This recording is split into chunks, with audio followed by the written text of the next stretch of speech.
Des barbelés, une frontière à traverser. Ce sont les souvenirs que Randa Mada garde de son enfance dans le plateau du Golan occupé depuis 1967 par Israël.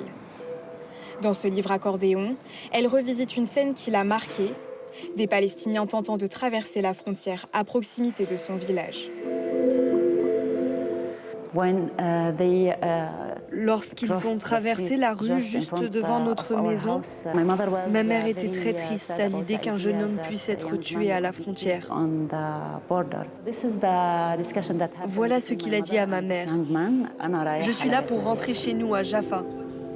Avec ces mots, Randa Mada tente de traduire la violence de l'occupation israélienne et place ce drame au cœur de son travail. C'était très important pour moi de raconter ce genre d'histoire.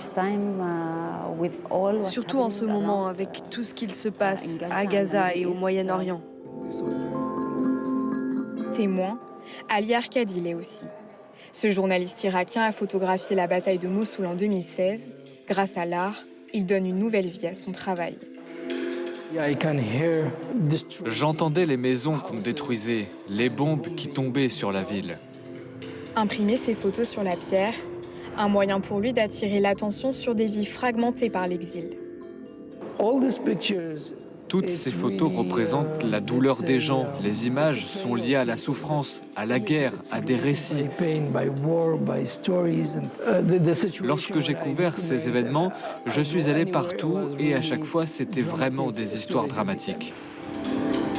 De la Birmanie à la Syrie en passant par l'Ukraine, l'exposition atteste de récits à la frontière entre intime et politique.